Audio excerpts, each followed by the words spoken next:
what we would like to do is start with our first session that will be in this space this morning, which we have Ishmael Hope, who is my clan brother, Khaagwáask, who will be presenting to you.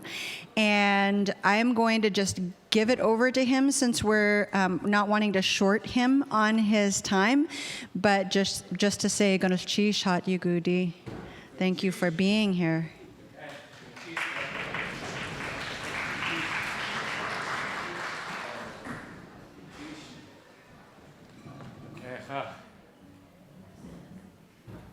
All right. Shaudaneki anyat kusani. Tatkewe hasue has Yuskatlaat. Ja, hathith kos yukatangidat. Kastushkatnik achaya. Jay Gawat Kwatlayech. Ya yidat. Tuhakake wa Yewe hain hasaksanik nuch yaha yanwatki kakathat wasadusak kanak ya we yak shawet yak shaaya tuhakake wa Yade kukwatini awe ya kastahin what IAT awe Kaitlati dua ach ya chliswas hini achawe ach take tuk outlet yat utat kayitin ya chliswas hastu ai Khaaghinaghas Yachtlak Khastakathas Kiksadi Yachthithkohas Sakatyede Xhaastánch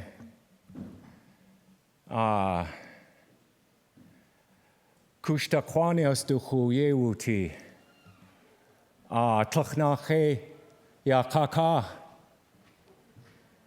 Tlachnache nase Khaagwáask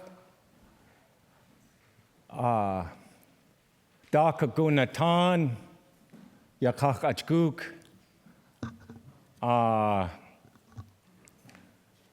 Khawekagan yitwe awasha washawat wekagan yatki shkasni gituk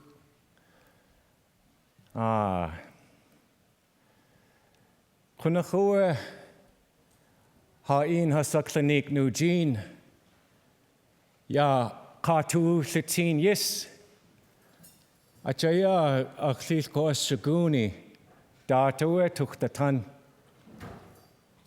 ya yidat takhwasa itina khaya hayati ya haslis kohas hakakhas achaya Yegu genkoe adat tuktatan kayin Kheixwnéi Gunaschish was just talking a little bit in Tlingit because of how yesterday they were sharing about how important it is to speak the language. And I'll translate what I said, but I appreciate what Misha Jackson just said earlier, and Sonia Scan. That was wonderful. Good to just speak true, honest words with people, because some of those things, it's good for us to hear that, because you may have people who get up and speak and just with the truth, continuing that vein of truth. But then behind the scenes, they're yelling at young people in their homes, just as Misha stated, all the drama and dysfunction and difficulty we experience in our homes, and then it bleeds over into the work. And I appreciate that, because I think we do need to hear that. Life shouldn't be made really, really difficult just because you're Tlingit. You're in a Tlingit family. You were born into a Tlingit family. You have a Tlingit family. And you work with people. You work with Tlingit people. Life shouldn't be made a constant wrenching grind. So just with encouragement from hearing that from Misha, I wanted to say that because there's love in honesty. There's love in honesty.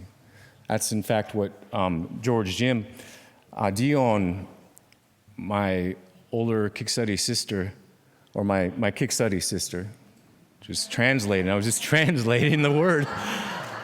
My Kheixwnéi sister was just saying about how in this room, the elders were gathered together with Charlie Joseph Khaagwáask, and then their speeches were transcribed and translated by Nora and Richard Dauenhauer, put in Because We Cherish You, and then Hatu Nagu Yis.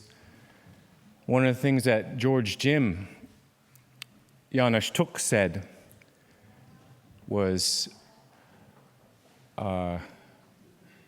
Kusachan yada chun sate. Love is honesty. So I appreciate what was said. Yeti. And just simply to work on the language. We shouldn't have people being bad to each other. We shouldn't. We shouldn't. So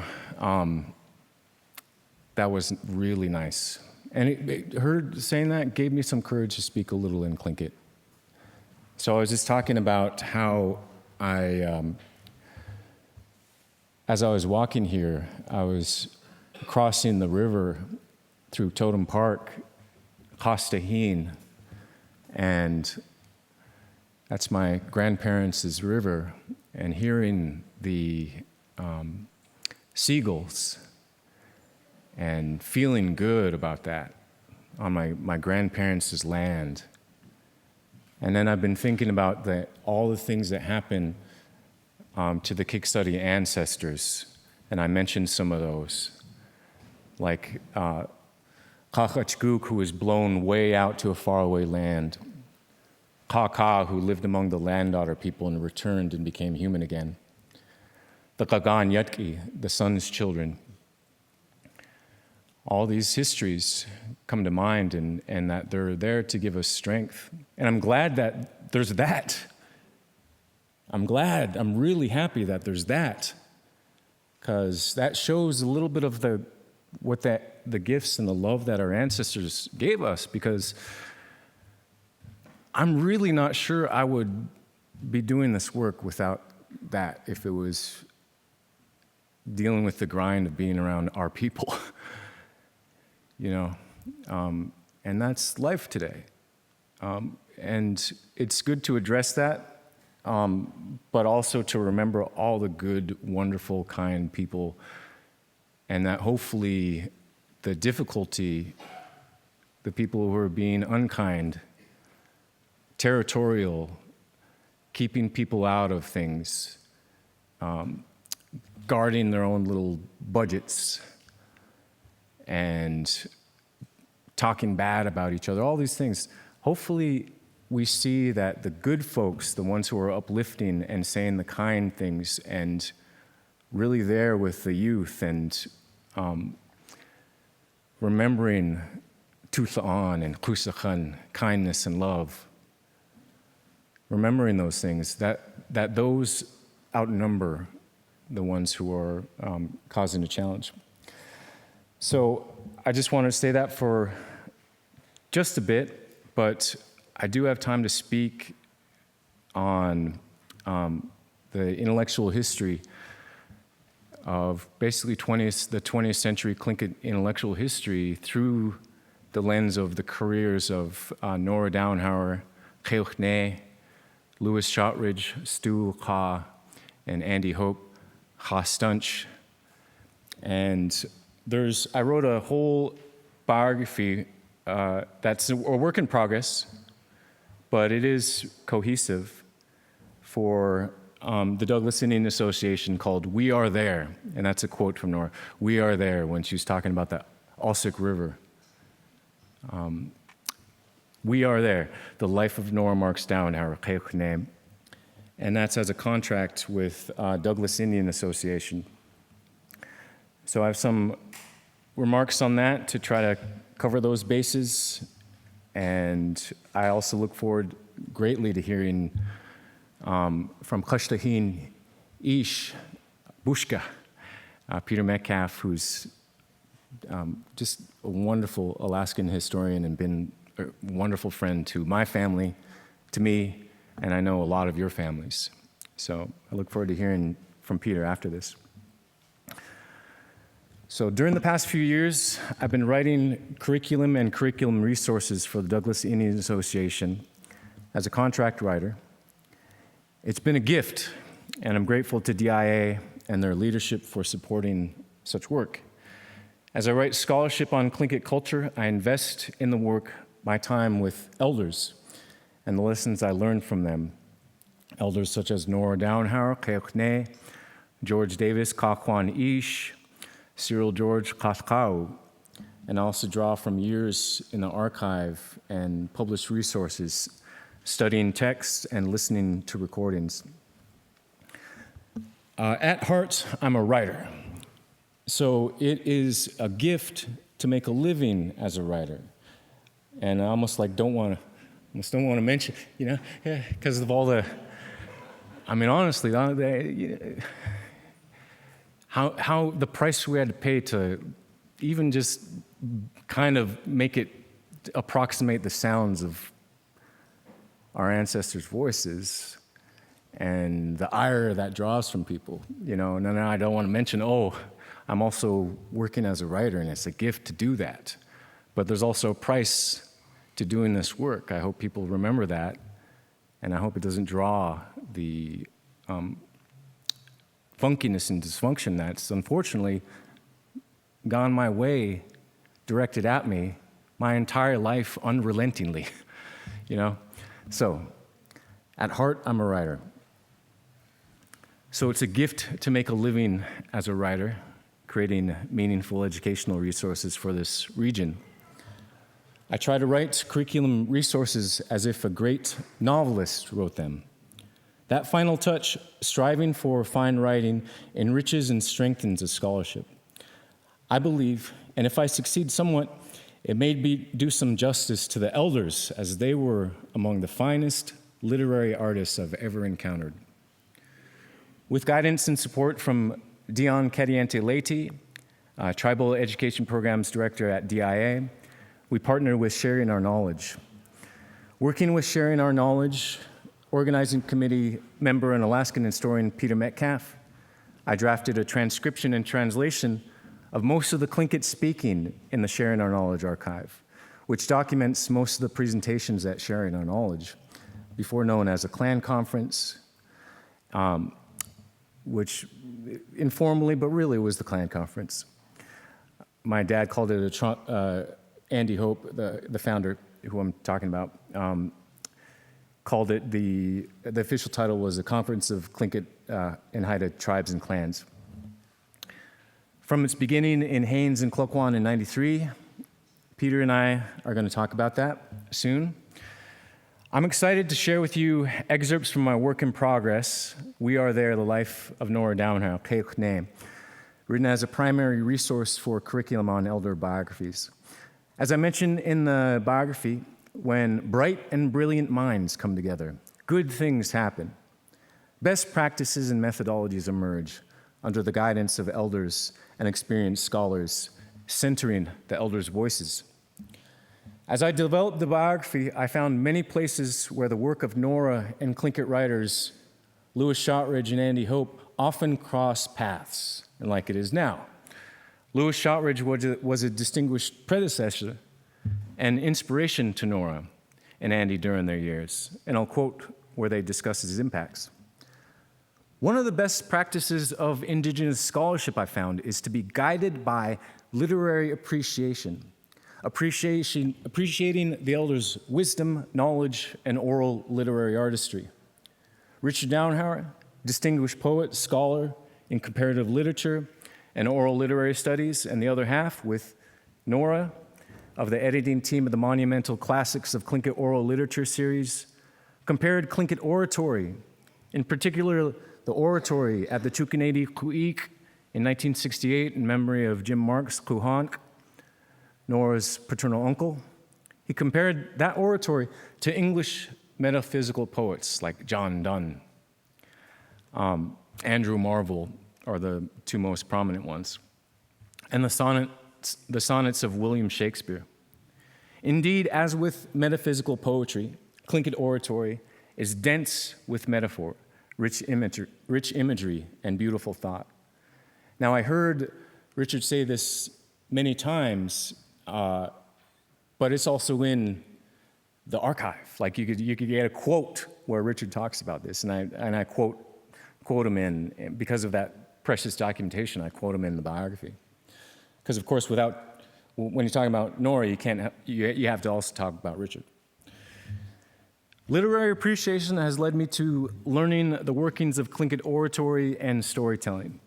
As I appreciated the oratory and stories of the elders and the writings of Lewis, Nora, and Andy, I studied the literary structures that made their literature so rich and meaningful. Lewis Shotridge wrote many Tlingit stories and shared a lot of cultural knowledge for the University of Pennsylvania Museum of Anthropology. And I believe they're presenting on Florence Shotridge, and then many scholars from UPenn have presented maybe since the beginning at every conference it could be, since '93. One of his finest stories was Ghosts of Courageous Adventurer. Nora and Richard assess Lewis Shotridge's career. They assessed his career and provide a newly edited text of Shotridge's Ghosts of Courageous Adventurer in the paper, Lewis Shotridge and Indigenous Ethnography, Then and Now. The article was written with a series of papers to commemorate the centennial of the Jesup expedition, an Alaskan expedition helmed by Franz Boas, the father of American anthropology. Nora and Richard write about Shotridge's motives. Shotridge wanted to represent the greatness of Tlingit clans. In doing so, his work goes far beyond formal classificatory analysis or collection of texts. Shotridge goes into the social and historical context of art objects. He treated myth and legend as events that situated the various Tlingit clans in time and place, within history and geography. And it's all these things. Both Nora and Richard, in their own way, always got to the heart of great methodology, best practices, basically. And so I encourage you all to listen to those cues which are many, throughout any of their quotes.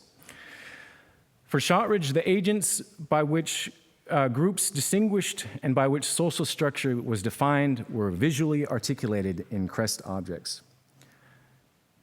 As Nora read Ghosts of Courageous Adventurer, she felt she could hear Tlingit at the backside of it. Indeed, Shotridge wrote in a style that reflects the internal structure of the grammar. The Dauenhauers write, he, Shotridge, deliberately used archaic English and poetic diction in an attempt to retain the integrity of the original Tlingit style. The result is a highly crafted translation, but one that is awkward by modern standards and difficult for or even unintelligible in places to the average contemporary reader. Parallels between the stilted English and everyday Tlingit become clear when the English is back translated into Tlingit, a work in progress by Nora that Nora was developing, unfortunately didn't finish in her lifetime. The heart of the paper is Nora's English editing of that translation. So now they kind of criticize it, and rightly, they're in a good position to with their experience. But I'll just say, as someone who appreciates literature, I mean, I read my whole life English, but also studying Native American oral literature and learning the Tlingit language. I mean, reading Shotridge is like a revelation, because you can just with there's an advantage to hearing the Tlingit at the backside of the English. My dad called it a classic worldview that Shotridge shared, and a big part of that was in the way that he wrote it. So as an example of Shotridge's style, I'll quote right here. With a turn of the sky like gray, through loops of pack straps, faces passed. Heavy they were, those packs of food. Steep it was, that Trout Creek mount. Thitherward that journey moved, without eating, for the tongue was yet coated. Different is he, the man of this moment. Eat first and his work next. But the man of long ago, with him was his work first, and with the rise of sun comes his time to eat. Food eaten before the tongue was cleared, they say, was to the stomach unwholesome. It was then the sun was sliding. And just, as you get familiar with Tlingit, the Tlingit language and the literature, and you hear that, and I absolutely can see what Nora was talking about. These are common phrases that elders would use about talking about the past, about how you didn't eat in the morning because your tongue's coated in the morning, and that the way that it's explained here. But then also the literal structure and how that English is. Just that's why, to me, it's a revelation. So what I felt, though, as studying and writing the biography of Nora was almost as if her poetry was also like you can hear the Tlingit at the backside of it. And I'm going to quote from you one of her poems. But before I'll share, at the beginning of a poetry event at the Egan Library, with Richard, of course, and I was often there for many of them over many years, sharing poetry and supporting Nora and supporting Richard. So before the poem, Nora introduced the poem. Well, I just want to explain a few things in my poem. It's all about tide. I grew up on a boat, so know all about tides and stuff like that, having to do with the sea. And this poem is about tide. I call it, I think you remember when the catamaran came from Hawaii, and here she's referring to when there was a group of Hawaiians who came and they worked with Sea Alaska and the Tlingit community, and Judson Brown, very well-known, beloved elder, was helming a lot of that, working on a lot of that. So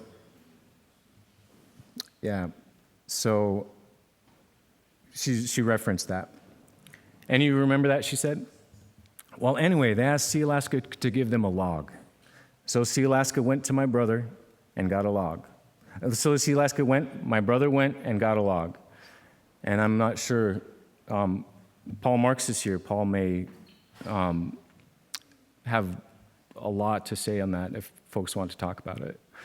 And they sent it to Hawaii, and they turned that log into a catamaran. So this is it. And here's Nora's poem. Constellation course, hanging loose, awaiting the arrival of the Hawaii log catamaran, Hawaii Loa catamaran of the Polynesian Voyaging Society. And this is a poem included in Nora's collection of poetry, Life Woven with Song, or collection of writings, Life Woven with Song. Extreme anticipation. You are like love medicine to all of us. All the Tlinkits of Southeast Alaska were as if in a tide pool, churning, when we hear the Hawaiians are on their way. From Ketchikan, we heard word of you. From Wrangell, Petersburg, Angoon, Hoona, Haines, all your ports of call. When you were nearing Juneau, as news of you grew stronger, the tide rushed in full bore, taking us along on a current of anxious to see you. Symptoms of love medicine, smitten, helplessly, waiting to see you. Anticipation to the max. Aloha. And I love that poem. And every time Nora shared, it's like she took you there. That's something that she talked about. She said, as the elders were telling stories, it's like she can see it as it's happening. And that's what she did with her own poetry. And then it was exciting to find in that poetry, she talked about how, one of the things she told me is that she said she's Tlingit through and through. And so it's interesting that there's a parallel to her observation with Louis Shotridge, that you can hear the Tlingit at the backside of her English poetry. There's a relationship to that, her poetry there, her use of metaphor. In Tlingit, the word is aastánch, making a comparison, likening something to something else. So she's calling the Hawaiians her love medicine. And that's something that occurs very often in Tlingit oratory. And something that I really liked discovering was seeing at the end, aloha. And that's almost like an elder when they're done with an orator, they're done with a speech, they may say, eixwnéi, that is it, aloha, you know? So that's where, as she heard Tlingit at the backside of Louis Shotridge, I felt that I heard Tlingit at the backside of her poetry.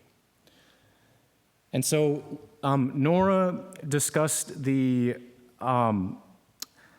legacy of Louis Shotridge, and then I'm going to just quote her speaking on that just a bit, and then quote from Andy Hope's a little bit of his writing on Louis Shotridge, and then a poem of Andy's.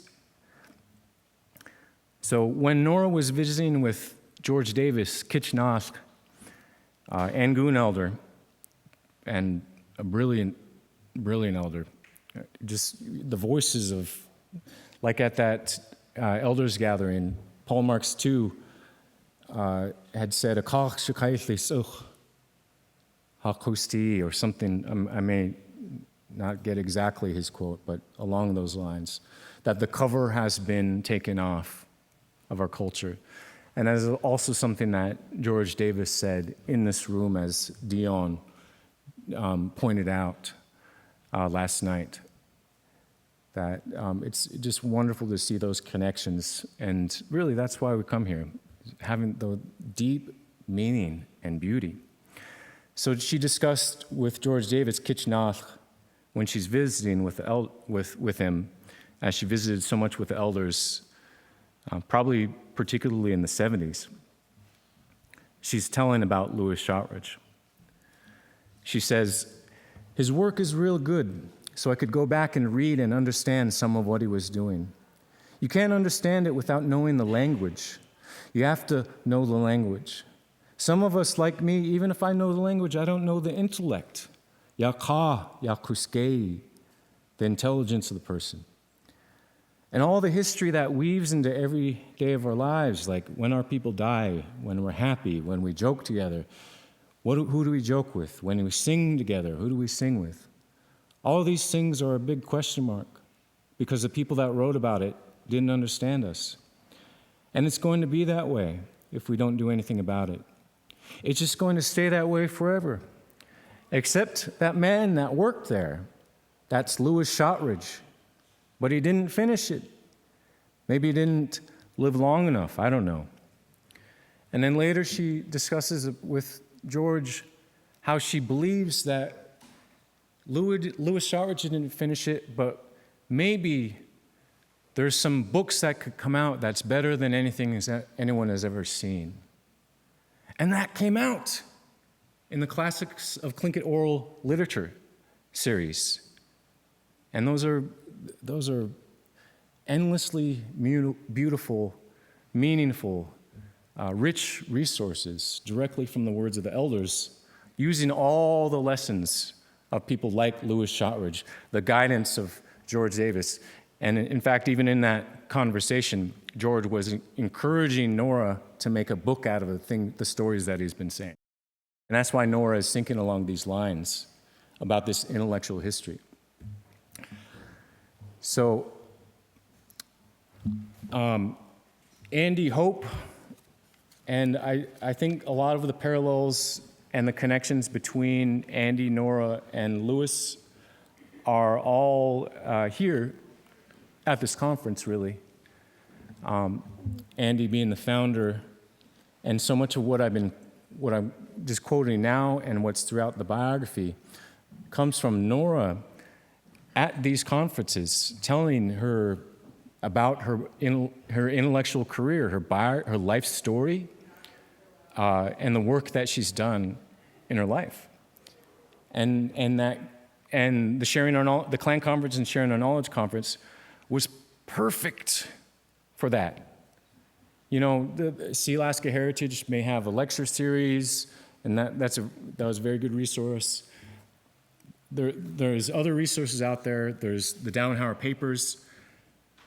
But for the Clan Conference, it was simply a perfect setting for Nora to share multiple times on her biography. And so it gave basically the perfect structure and the main source to quote from, just following what Nora, how she describes her life and how she learned and how she became a scholar in her poetry. And Andy Hope's vision brought forth that kind of sharing. But then you also see Lewis Shotridge was a central inspiration to Nora and for Andy. So here's from Raven's Bones anthology. It's an anthology of Tlingit resources that Andy Hope put together. And let's see, 82 is when it was published. And in the introduction, he discusses what came about to put this book together of resources and writings on Tlingit culture. I've been thinking about publishing an anthology like this for quite some time. For a long time now, I've wondered where developing Native artists have the opportunity to publish their work, where the outlets for creativity existed. And then he says, my main source of information became the writings of Lewis Shotridge. I stumbled upon Shotridge's writings in 1971 in the reference section of the Sheldon Jackson College Library while searching for material to include in a lesson plan on Tlingit culture, an assignment for Tlingit culture class. Nearly all of his published writings were sitting on the shelf. I began leafing through the one that included his translation of a Shungu KD story entitled Ghost of Courageous Adventurer. So again, the great story being referenced. After reading the story, I wondered why this incredible piece of literature was not accessible to the Tlingit people. I wrote to the University of Pennsylvania Museum asking them to send all the available journals with material by Lewis and for permission to reprint them. They sent most of them, along with a bill for $5, and gave me permission to reprint their articles. I started exploring printing methods, and then he discusses how he got these books out, these little books out. And then he says, the bulk of Lewis's work remains as inaccessible as ever, he writes in 1982. as ever to Tlingit people in general and Tlingit scholars in particular. And fortunately, that sad reality of that time has turned around, in part due to Andy's efforts. And then also the University of Pennsylvania Museum of Anthropology put online the digital archive of Louis Shotridge, which they presented about at various times at these conferences, and which, I mean, I go to all the time: genealogy, all clan histories, clan names, all kinds of beautiful knowledge. A great resource, highly recommended. So I look forward to Peter's talk. I will close with this poem by Andy, and I just encourage you to listen for maybe there's moments in his poetry too where there's some of that Tlingit at the backside of it. Even though Andy was not a speaker of the Tlingit, I do suspect he probably understood more than he let on. I heard him say some phrases now and then, and it sounded pretty good. Okay, this is called Brotherhood by Andrew Hope III, Xhaastánch. He starts with a quote from the New Jerusalem Bible, 1985 edition, Romans 12:10. In brotherly love, let your feelings of deep affection for one another come to expression, and regard others as more important than yourself. Come on, boys. It's all right. We know very well there's a lot of bad out there. Come on, men. It's all right. Don't despair. Come on, guys. It's a fight. Come on, brothers. Let's go to work. Come on, men. Let's take care of the children, the nieces, the nephews, the sisters, the brothers, the families, the wives and mothers, the sons and fathers. Don't be afraid to learn respect and pride. Know your ancestors. Keep the clan in mind. Come on, boys. No need to hide from that education, from that family, from your sisters, from your brothers. Keep the friendship. Keep the family. Keep the clan. I look forward to hearing from Peter.